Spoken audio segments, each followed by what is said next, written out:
Right now we are learning Parshas Emor. Parshas Emor, it starts off talking about the Kohanim, but basically it's telling you that all the Jewish people are holy. That was the big message before that God said before He gave the Torah. Attempt to you, Mamlechet Kohanim B'goy Kadosh. You will be for me a nation of, I guess, priests, for lack of a better word, priests, Kohanim, and a holy nation. So the Jewish people are holy. So here it is. V'nigdashti b'toch b'nei Yisrael. And I will be made holy among the Jewish people, in the Jewish people. I will be happy among the Jewish people. What does that mean? It's a sentence in the Torah, right? Lahavin, to understand, ma'u lashon toch. What does it mean? I will be happy within the Jewish people. But I will be happy by the Jewish people, with the Jewish people. What does it mean? Betoch, inside of, within.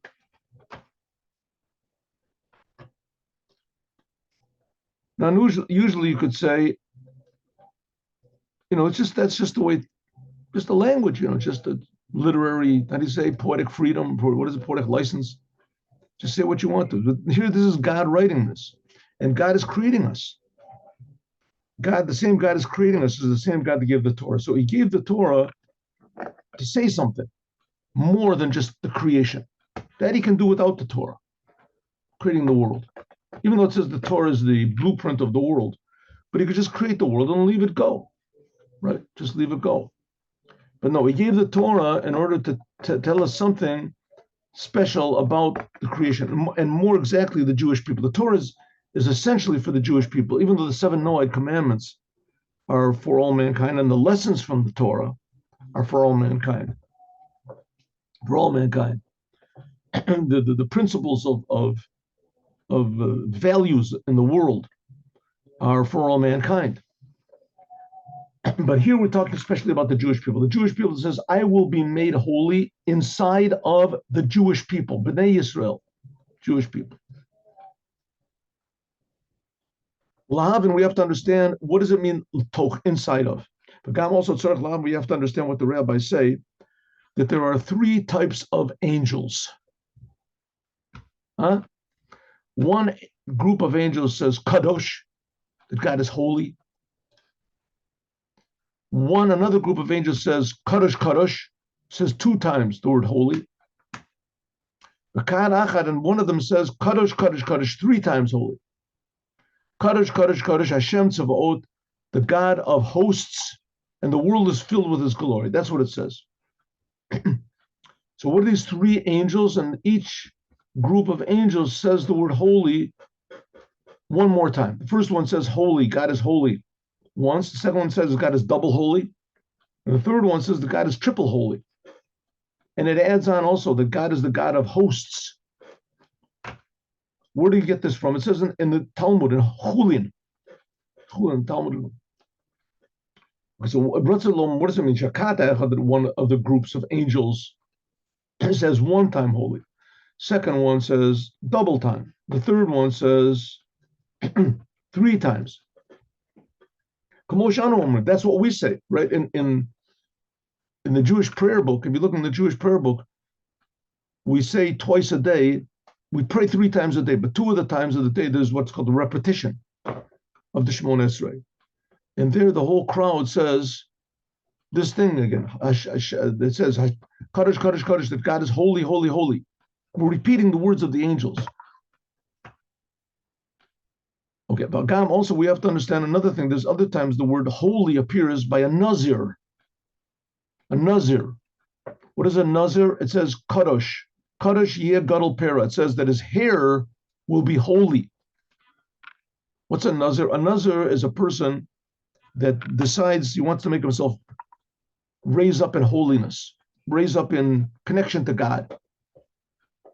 Nowadays, you're not supposed to do this. The reason is he can't stop. What are you supposed to do? What do you do? A person swears. It's an oath. I swear I'm going to be a nazir. And you can say it for a certain amount of time. Right? I can be a nazir. The minimum time is 30 days. I'm going to be a nazir for 30 days. I'm going to be another. It says, what's a nazir? A nazir is a person that basically he doesn't cut his hair on his head. Doesn't cut his hair.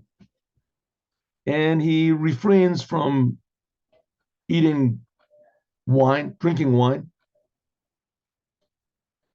and he avoids getting impure. He keeps away from any dead body or thing like that. Anything that's impure, he keeps away from. There's a whole Talmud tractate on it. Complicated laws, but those laws basically don't exist anymore. Well, they do actually exist, but some people say it's only from the rabbis. But in any case, if you do make this vow, when you finish the allotted time, you have to go to the holy temple and bring a sacrifice. It's boiled zerua b'sheila. It's a limb of an animal that's boiled. Boiled, unusual sacrifice. It's boiled. And he burns his hair underneath it, and it's boiled. And the fire there. Okay, so now there's no temple, so you can't bring the offering. So if a person makes this vow, he has to keep the vow for the rest of his life. This is not. It's strange, but nevertheless, he is called holy because his intentions are holy and all the deeds are holy. He's also called holy. So what does it mean that angels say God is holy and we say God is holy and we say God is holy 3 times and the angels say also 3 times, but there's some angels that don't say 3 times. They only say twice. Then there's another group of angels, they only say once. Okay, what's going on? What does it mean over here? Also, there are certain angels that they say Seraphim omdi mima'alo. It says by over there in the vision of Ezekiel, it says that we're reading that in the holiday of Shavuot. It says that there's things called angels. These angels, they stand above him. They stand above God. Well, that makes no sense. We have the how can it possibly that they're standing above the Shekhinah, above God's presence? Elohim Nivrim, they're just creations. They're not God. How can they stand above? Okay, first of all, everybody gets excited about UFOs and maybe there's strange. Well, the angels are infinitely more strange and I say unidentified objects. You can maybe call them flying objects also because they have wings. It says the angels have wings. They're more alien than anything you can, from the planet Mars or Zork or whatever these things are supposed to come from a different dimension. And angels are infinitely more freaky than any possible, alien forces come. What is it? The War of the World or something? It says, okay, so what's going on over here? Okay, and not only that, these things really exist. These aliens, it's a doubt. They do exist, they don't exist, maybe. But angels for sure exist. Isaiah and Yechezkel and even what's his name? That's Zachariah. They saw angels.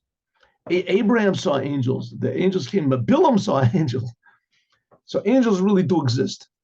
Right? These really do exist and they're creations of God. And they have a certain degree of, if you want to call it, even some say they even have a certain degree of free will, but they're like animals, the angels. And they do what God says. And but it says that if a person would see an angel, he would die. It's so scary, frightening. There's this story with Samson's mother and father. We saw an angel, we're going to die. And so what's going on? The angels are all saying holy. And there's some angels that says that the angels are standing above God. So maybe they're standing above God's presence, but it doesn't make any difference. And the angels are just creations. They can't stand above God. What does that mean?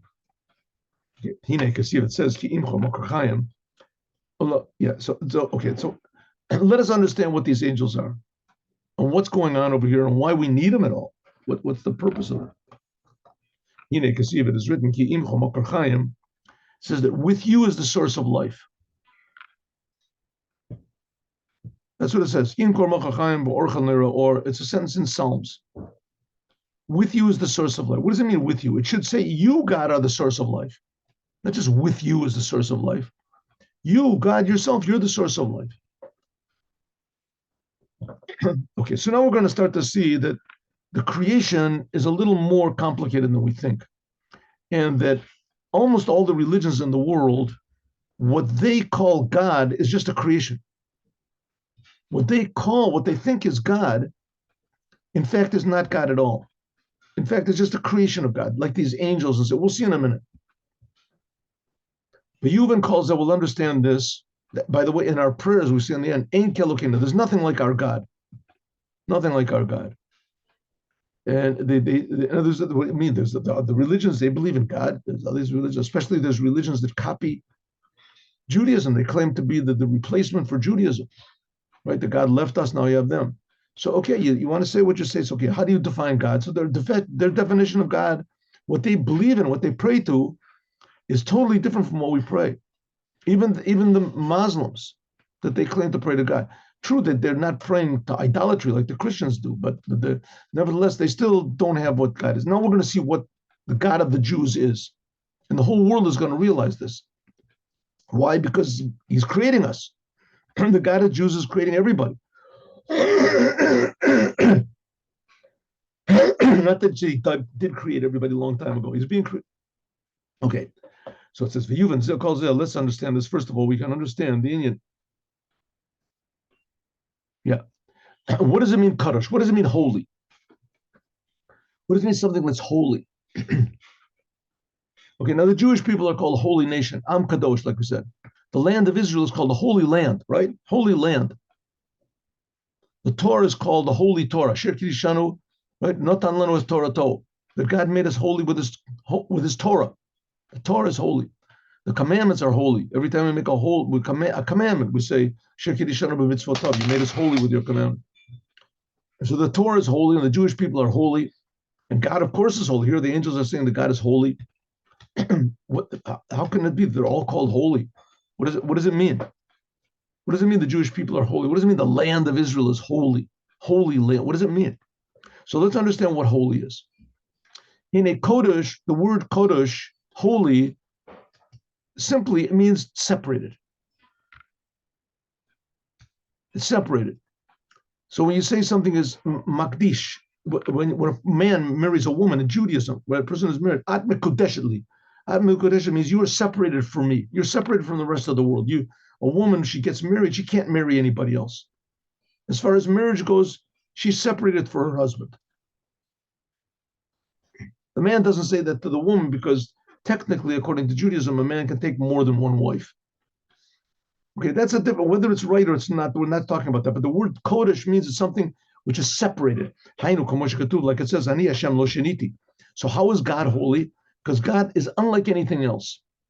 God is the only, God never changes. Lo shiniti, I don't change. She'en shum shino etzlo, there's no change in God, whether before he created the world and after he created the world. Like it says, Ato kodem shenivra olam, ato achar shenivra olam. God did not change at all.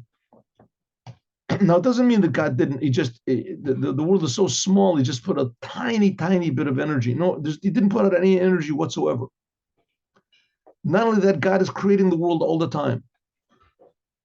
He's creating the world all the time. God is creating time. Time is just something that, so to speak, appears to us, that things unfold. But by God, there's no time. By God, he creates time. But we can't comprehend this. There's no way we can possibly understand what this is.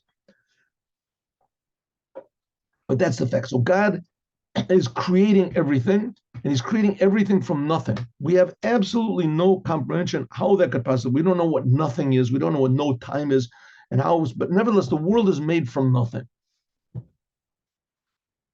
And how does God make it from nothing? Absolutely no idea. But if the world is nothing, so God doesn't have to put any effort in it to make it. Right? You want to see me make nothing? There, I just did it. See? What do you mean? See what? Nothing. I just made nothing. What does that mean? It doesn't make any sense, right?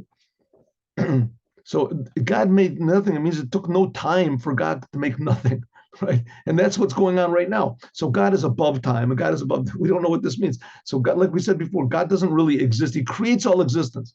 God is infinitely, infinitely, infinitely more real than anything we can possibly imagine. Well, we're just creations. We can't fathom that. You feel you're being created. So God is so infinitely real that he doesn't change. He's not relevant to change. Nothing created God. Like I say, this is incomprehensible. We can't understand. You start to think about, well, that doesn't make any sense because we have an idea that God is something like a big angel or something like that, but he's not. All these big angels, which certainly do, those are just creations. So it says, I am God, I never change. God is, there's no change whatsoever by God before he creates the world, and he's creating the world all the time, and after he's creating the world. Like it says, Ato Kodem, you're there before the world was created and after the world was created. So in Shum Shina, there's no change or being affected at all by God from the fact that he creates the world. Like it says, I am Rishon, I am Acharon. I am first and I am last. So who are we praying to? Right? Who are we praying to? First of all, we're nothing. And God is incomprehensible. We can't comprehend what God is. He's not even within the. So who are we praying to? We're nothing, and God is everything. So, right? And he's above understanding. So what's going on over here? So he says, okay, listen, we're talking about the essence of God. God does create the world. And the world is even more, the world is important to God. So God is sort of like a person, right? And God reacts to what we do. Oh, so see, he does react. So he does change, right? God changes. What are you talking about? God doesn't change. So we're dealing with God here. We're not dealing with spirituality or something. Because God is separated from all of the worlds. Like I said before, God does not exist in any way that we can understand. God's existence is so real that it's nothing like any of his creations. The Ainu, namely Shahayaso Mechaya, he enlivens and he brings into existence, call all of the worlds. Eino Kamosha Nefesh, it's not like the soul enlivens the body. Shemahuta Nefesh, that the soul itself is inside of the body in order to keep it alive. It is in the body, and it divides life that comes out of it into three general areas, namely what? The life which is in the brain, the life which is in the body, and the life which is in the feet. Let's say just in a general, you can also divide it the brain and the heart and the liver. But let's just look at the external of a body. Externally, you see a person, generally speaking, is divided into three sections. And a human being, it's very, very, how do you say, very evident. The head is totally different from the body. The body is totally different from the legs. The head has the brain in it. The heart, the body is mainly the heart, the lungs, the stomach, and the feet doesn't have anything. What does the feet have? The feet is just mobility. That the life force which is in the head is much higher than the life force which is in the body. Like we can see clearly that in the head, that's the person's life. Right? That's the whole person's life. You can replace the whole rest of a person. You can't replace his brain replacement. The life, they make a different person. If you can change his brain somewhere, you've changed the person. The main place where the soul is in the brain. That's the inside life of a person. The Hainu, the power of thought and intellect, the hachushim, and also your senses, hearing, seeing, tasting. Ria, seeing, hearing, etc. But the life force which is in the body, this is a different type of life force. Okay, so the Rebbe is comparing the whole universe to a person's body. God enlivens the whole entire universe like he enlivens the body. We see that in the body there's all these divisions. Well, I thought that God is not divisible. How does he get this different type of life to the head and a different type of life to the... And you know how many people there are in the world? There's like, 9 billion people in the world. And that's supposing that we're the only people. It could be, but there's people in, Mars, who knows what. All of them are divided somehow or other into these three levels, one below the other. Hainu shesham mishkana midos, that in the body, that's the main thing in the body is the heart, the emotions. The head is the intellect, the body is the emotion. She'im lamata, they are below intellect. Also the power of action in your hands. This is below the senses in the brain. In the hands, there's also certain senses, but just feeling. And it's nowhere near as sensitive as hearing and seeing. And afterwards, in the feet, they receive life. This, I'm sorry, skip the line. The life is even lower than the life force in the body. All this is because that the brain and the head, they receive first life, and they receive an inner level more, namely from the inside of the soul. And afterwards, the soul, the life force of the head goes down into the body. And therefore, the life in the body is a little bit lower in level than the life which is in the brain. Your personality is much less evident from your body than it is from your facial expressions and things. That's much more than from your bodily expressions. Nimshach laguf. But Cain, also the life in the body is much lower than level than the head. The Cain is similar to the body, the life force in the feet is much less than the life force in your emotions, right, in your body. Okay, so what do we see? That God, in his essence, is unchangeable. God creates all being, but we see that there's all these differences in the world, and the world is nothing separate from God. But somehow or other, the world exists, and all there is God. That's all there is. There's no other existence from God. That's what it means. God is one. And God never changes, but nevertheless, we see all these divisions in the world, and the different life and different types of life. That's how the Bible begins. How does the Bible begin? God spoke. God spoke, starts creating the world. So somehow or other, the world is very important to God. How can that be important? We said that God never changes. How can one thing, yes, be important and not be important? And if it's important, it means that God reacts to what happens to the world. He cares. How can God care? We'll see. That's what we're going to see. That the life force which comes from the soul is divided, generally speaking, into three divisions. Well, we said before, head, body, and feet. And there is each one of them, there is kame, vorim, many different types of limbs. Kanota, like we said before. Even the legs, there's toes, there's knees. But Bechlal in general, there's three: head, body, or head, heart, and action. Excuse me. And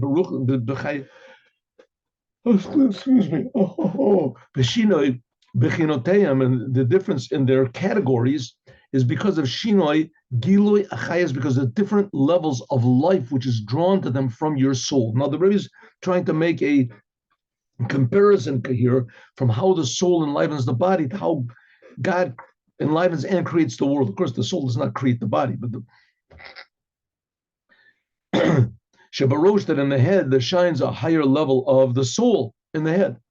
Nimsa, so comes out Shechayas and Nefesh, that the life of the soul is grasped and revealed, clothed in the body. And therefore, mitchalek, it is divided, the life, umitpashet mimenu, and it's spread out from it, and it's grasped in the body, lefi mahuta kelim, according to the vessels of the body. A brain has a different type of life than the heart. A heart has a different type of life than the legs. Shaliot kli hamochin, to be a vessel for brains.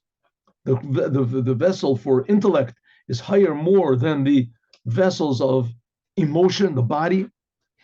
Lochak, therefore, in makablim chayos, but level, a higher level than of the soul, the koach hamachshava, the power of thought. So the brain is made of different sort of stuff so that it can receive thoughts. It's a vessel of a mashu. Okay, so that's how the soul enlivens the body. That's something like how God enlivens the world, right? There's all these upper worlds and lower worlds. The big difference, of course, is of mashu yisbrich, that what God enlivens the world. It's not so. It's not like the soul and the body. God is not divided at all. There's not a different type of light of God. God cannot be divided. It can't be relevant to say that God has a head or an end at all. A lower level of God, a higher level of God. Because God, the same God that enlivens a pebble, is the same God that enlivens whatever the upper angels or whatever. God is not in the worlds at all. Not like the soul is in the body. So God is enlivening everything, but we don't know what that means. We can't bring a sample of godliness into the laboratory and and evaluate it. The liyot came because it's so. Ein shayach lol is not relevant. Any division in the life which it creates the worlds and divides them. Now, from this, of course, a person can come to a mistake to say that, well, that God is just separate from the world. That's all. But that's not so. God is not separate from the world because there's nothing except for God. The world is not a separate entity from God. And God is creating it all the time. So how does this exactly work? How does it work? We'll see. Judaism is a lot more, they say, intricate than we can possibly imagine. But in the end, it's all one. We're talking about the oneness of God, just like the human body. Before they started making dissections and things like that of the human body, so they thought that, the human body was like a robot. It had some sort of a motor inside of it, or who knows what. The person had a headache, they made a hole in his head to let the spirits out or whatever. As soon as they made dissection, all of a sudden they started realizing that the body is infinitely more complicated than we can possibly imagine. But nevertheless, it all boils down to one thing. This is Uncle Joe. Here he is. We're not interested in how many corpuscles he has and how many, the nerves he has in his toe and his eyeball. So on one hand, we have the oneness of God, and on the other hand, we have the world, which seems to be separate. Now, if you take the simple narrative of the Torah, there's not so many questions involved over here. Not so many questions. There's God and there's the world. That's all. There's God and he created the world. What's the problem? God can do anything he wants. So he created the world. So we can say, yeah, you can look at it that way. And that seems to be the simple narrative of the Torah, but it's not true. It's not true. The Torah cannot be taken on face value. God is not a thing, and he's not a bird. But on the other hand, God did talk to people. He talked to all the Jews. He spoke to them. God did give the Torah. The Torah did not come from what Moses thought about God or Moses' inspiration from God or something. So we're going to talk about this. This is intricate, but it's alive. Which is in the vessels, which is not the case. Why by God, almost that how God enlivens the worlds. It's not by means that God goes inside of them, like the soul goes inside. It's not relevant to say by God that God is divided at all. And the main thing,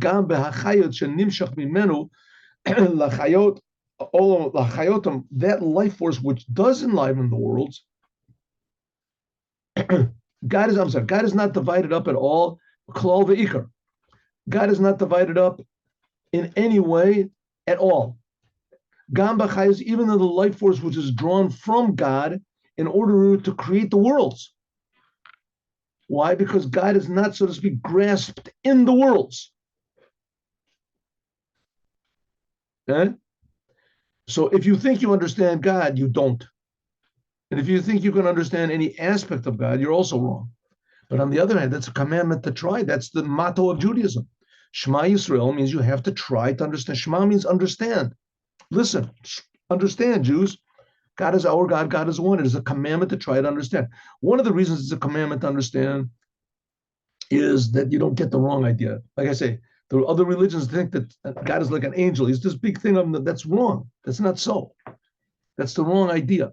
So thinking into God makes you understand that anything you do understand about God, or you can understand about God, as exciting as it is and as inspiring as it is, that's not God. It's only, want to call it an aspect of God. And what does an aspect of God mean?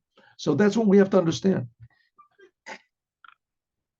But suffices to say that God is infinitely, infinitely close to us.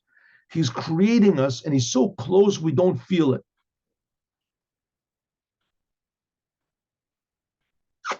That's what it means. That's what it means that God is holy. Namely, God is separated from the worlds. Even though, let me give you an example. I don't know if this is a good example. It just popped into my mind, but maybe it should pop out also. Conscience, a person's conscience, right? To be honest. Where is this honesty found? This is like Greek philosophy and stuff like this, but there's a point to it. Where is honesty found? It's found everywhere, right? How do you reveal honesty? It's just there. It's just there. I mean, it's true. It's just truth. Is honesty, when you do something honest, does that affect honesty? If, God forbid, a person is dishonest, does that have an effect on honesty itself? No, it doesn't have an effect. Honesty is there, right? It's real. It's not relevant to certain situations, but honesty is still honesty, right? A person is dishonest, he lies, he feels bad. Why does he feel bad? Because he went against something that's unchangeable. Right? Where is this honesty? Where is it found? Something beauty, all these things. Okay, that's all these philosophical things, but nevertheless, it's a little bit of a taste, an idea that there can be something that exists and that it's everywhere and that it affects things. But it's not affected itself. Okay, so it does such thing. Don't think that God is the same thing as honesty or whatever, but it's definitely in that direction. Therefore, ain't shum shini, there's no difference by God whatsoever, because God creates honesty. So therefore, God cannot be changed or affected at all by the creation at all. Which is not the case the soul. The soul is, yes, affected by the body. We've said a lot of times in this class that God does react to our prayers. We'll talk about that. We'll get to that. But we have to understand, Shahari, Bebriya, so Olamos, when God created the worlds, Yesh Gamken, there's also Yishalkos and Madregos. What is the Rebbe saying? The soul enlivening the body, the soul is divided up into all these different, which is not the case the world. The worlds are not divided. They're not separated from God. And therefore, it's different. God is not in the worlds. That's paragraph number 1. Paragraph number 2 says, what did I just say in paragraph number 1? The worlds are not divided. The worlds are certainly, yes, divided. Shari Babrias Olamos, in the worlds, there's also all sorts of different levels without any end. Can you do like it's known in the Hishtalshlus Olamos, in the chain of creation? That's all these Kabbalistic books. Gavua mial Gavua, higher and higher and higher, Shomer. Bagamba Olamazan, also in this world. Anuroim, we can see Chiluki Madregas, different levels of life in this world. There's mineral, there's plant, there's animal, and there's human. Domim Sameach Chayim Medaber. And each one is a miracle. You look at a rock, incredible. Rocks are really amazing. Used to be, I remember when I was in university, people used to have pet rocks. Pet rock. Okay, it was a bit foolish but the rock doesn't, you don't have to clean it up or anything like that. But still, it's a thing. It's a thing, and it has a personality to it. And there's special stones, there's precious stones, and there's stones that have an effect. Right? There's people that know this stuff. They know effect that there's stones which cure this disease and cure that disease, and it's stones that make you more calm. Stones, that's just stones. They're not alive at all. And then there's someach, plants. How many different types of plants there are? And how complicated plants are, right? The whole, what is it called? What do they have over there? Chlorophyll system. Anyway, they have the xylems and the phloems and all these things over there. I learned them like who knows how long ago. Plants are tremendously complicated, and plants also, they react to where the sun is. They turn toward the sun. Animals, not what to talk about. Animals, how many different types of animals there are? With bugs, with fish, with this. And then there's Medaber people, how complicated human beings are. So if so, we see that, once again, God is creating everything, and there's different types of life in each and everything. And so God is there. Gam B'chalal, in general, in the world, we can divide it up into 3 general categories, like we said. The upper worlds, like it says, the Kavodi, Barativ, Yetzartiv, Afasitiv. It says that there's the world of Bria, Yetzira, and Asiya. These are spiritual worlds, the world of souls, the world of angels, the world of action. There's the spiritual dimensions of reality that God creates. These are the 3 worlds in general. And then there's many, many details. There's the upper heaven, there's the lower heaven, there's this world. This is just like the life force which is in the body of a human, which is divided into 3 levels, like we said before: head, body, and feet. The head is like the world of Bria, the body is like the world of Yetzira, and the feet are like the level of Asiya. In this whole entire physical world, it says, for Oretz Hadom Raglai, it says that the earth is my footstool. So the earth is God's footstool. God is a foot. But Tachton, the lowest level, who commercial aguf, it's like the body. I'm sorry. I skipped over here. But God in the Tachton, the lower heaven, who commercial is like the body. So the upper heaven, we can say that's like the head. And the lower heaven, that's like the body. Shesham, there is the emotions. Bakach, that's where it says the angels are. Bakach, no, that's known the Shish Sephirim, that the six spheres, what do you call it? The six emotional aspects of God, they are in the world of Yetzirah. That's Yetzirah. So Bria is like God's head, and Yetzirah is like God's body. Hainu Shesham, that these are the emotions of God. And this physical world is called God's footstool. That's like God's legs. And the brains, Chachma Bina Das, they're in the emotions. Gan Eden, that's the upper heaven. That's the level of Chabad itself. So we see that in the worlds, there are what's called the upper heaven. That's like the world of Bria. That corresponds to like our head. And we have the lower heaven, lower Gan Eden. That corresponds to like the emotions. That's where it says the angels are. That's the emotions of God. And then you got this physical world that's like God's feet. God's feet. So 1 second, in this chapter, we said that God cannot be divided. And here we're saying that God is divided. So what's going on over here? Right? All these different divisions. The neshamas yoshvim benani maziv, but who kamo, this is like the head, that in it is the mishkan. If so, what do we see? That in the worlds, there's also all these divisions. Moving mizeh shachayas animshach memenu, that the life force which is drawn from God into the worlds is also divided. Right? Who's creating the worlds? God is creating the worlds all the time. And even if we say that God did, he only created the world a long time ago. He created the world, 7 quadrillion eons ago, right? But still, he created it. God's created it, right? He created it means that there was some sort of a change that occurred by God, right? Says, God forbid, how can you say something like that? Change by God. We're talking about that's not Judaism. That's what we said over here. But over here, we're saying, no, God does change. Look at the worlds. Right? God, look at the of course, God creates the worlds. What are you talking about? What, the worlds are created on their own? That's not Judaism. That's not. So once again, God doesn't change. He does change. To say that God does change, that's not Judaism. To say that God can't change, that's also not Judaism. So he does change, it doesn't change. What's the answer? The answer is yes. Yes, what? So we'll see. And so it's understood from this, the life force which is drawn from God into the worlds is also divided into many, many different levels. Like we say, the life force which comes from the soul into the body, and divided, the God is something like that. It's divided in vessels.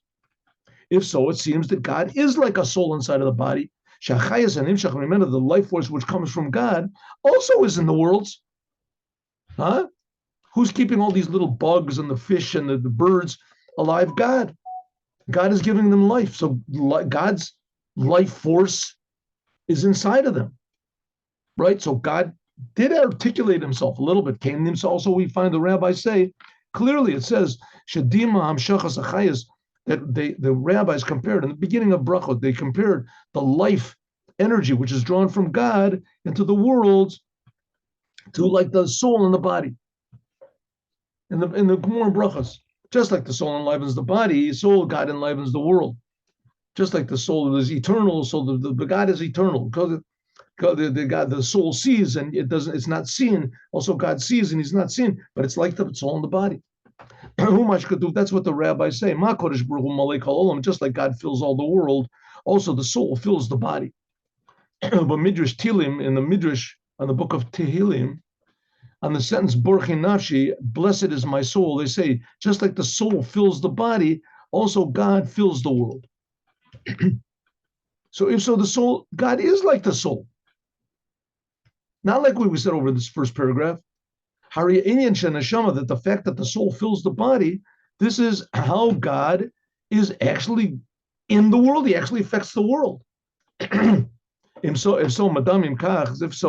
we compare this inyan hislapshus achayas, the life force which is from God in the worlds, to the soul. And this is exactly the opposite of what we just said before, that God is kodesh. We said God is separated from the world.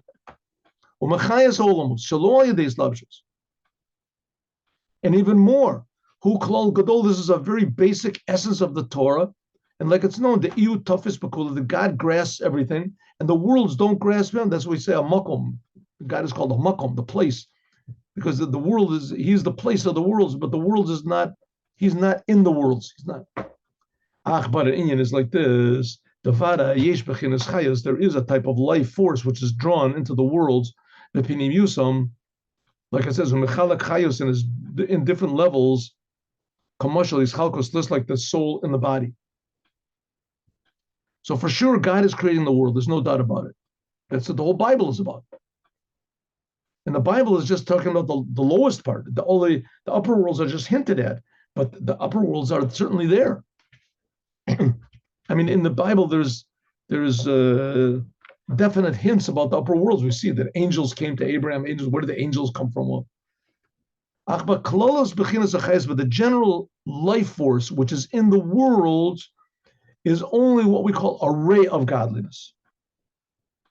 Ziv Davka, which is called the Shekhinah. And this is also called Memali Kolmim, how God fills the worlds. Well, Pirush, what does it mean? That the life force which is drawn from God, litlabish, to be inside of the world, is only a ray of godliness.